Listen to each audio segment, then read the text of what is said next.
വയനാട് മൂടക്കുല്ലിയിൽ കാട്ടാന ആക്രമണത്തിൽ വൃദ്ധയ്ക്ക് പരിക്കേറ്റു. കൈതവേലിയിൽ തങ്കമ്മയ്ക്കാണ് പരിക്കേറ്റത്. കാലിന് പരിക്കേറ്റ നിലയിൽ ബത്തേരിയിലെ സ്വകാര്യ ആശുപത്രിയിലേക്ക് മാറ്റി. കമൽ ചേരുന്നുണ്ട് വിവരങ്ങളുമായി. കമൽ, ആശുപത്രിയിലേക്ക് മാറ്റിയ വനിതയുടെ ആരോഗ്യസ്ഥിതി എങ്ങനെയാണ്? ഇതെങ്ങനെയാണ് സംഭവിച്ചത്? കാട്ടിലേക്ക് എന്തെങ്കിലും ശേഖരിക്കാനോ മറ്റോ പോയതാണോ? മോട്ടി, ഇവരുടെ വീടിന് മുറ്റത്ത് വെച്ച് തന്നെയാണ് ഈ സംഭവം ഉണ്ടായതെന്നാണ് നമുക്ക് ലഭിക്കുന്ന വിവരം. അതായത് രാത്രി പുറത്തിറങ്ങിയപ്പോഴാണ് കാട്ടാന ആക്രമിച്ചത്. വനത്തോട് ചേർന്നുള്ള സ്ഥലത്താണ് ഇവർ താമസിക്കുന്നത്. ഈ മൂടക്കൊല്ലി എന്ന് പറയുന്നത് വാഗേരി ഭാഗത്ത് സുൽത്താൻ ബത്തേരിക്ക് അടുത്തുള്ള പ്രദേശമാണ്. പല വനവുമായി ഇടകലർന്ന് കിടക്കുന്ന ജനവാസ മേഖലകളാണ്. അവിടെയാണ് ഈ ആക്രമണം ഉണ്ടായിരിക്കുന്നത്.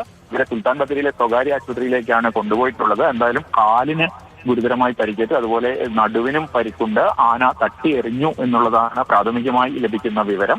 കൂടുതൽ വിവരങ്ങൾ ലഭ്യമാകുന്നതേ ഉള്ളൂ. മോട്ടി, ശരി. കമലാണ് വിശദാംശങ്ങൾ പങ്കുവച്ചത്. കാലിനാണ് പരിക്കേറ്റിട്ടുള്ളത് എന്നാണ് പറയുന്നത്. വീടിന് മുറ്റത്ത് വെച്ച് തന്നെയാണ് ഈ സംഭവം ഉണ്ടായത്. മൂടക്കൊല്ലി, നേരത്തെ കടുവയുടെ ആക്രമണത്തെ പറ്റിയൊക്കെ വാർത്തകൾ വന്നത് നിങ്ങളുടെ ഓർമ്മയിലുണ്ടാവും അല്ലേ? വനവുമായി ചേർന്ന് കിടക്കുന്ന പ്രദേശത്തുള്ളവരുടെ ഒരു പേടി സ്വപ്നമായി മാറിയിട്ടുണ്ട്. അവിടെയൊക്കെ ജീവിക്കാൻ ബുദ്ധിമുട്ടാണെന്ന് എത്രയോ കാലമായി നമ്മളൊക്കെ പറയുന്നു. പരിഹാരമുണ്ടാകും എന്നും പറയുന്നുണ്ട്. അതിൻ്റെ ശ്രമങ്ങൾ നടക്കുന്നുണ്ട്. ഈറ്റക്കാടുകളും മറ്റും മാറ്റി സ്ഥാപിക്കുന്ന അടക്കമുള്ള പണികളൊക്കെ നടക്കുന്നുണ്ട്. പലതും കണ്ടുപിടുത്തത്തിലൂടെ, റിസർച്ചിലൂടെ കണ്ടുപിടിച്ച് ചില മാറ്റങ്ങളൊക്കെ വരുത്താനുള്ള ശ്രമത്തിലും ആണ്.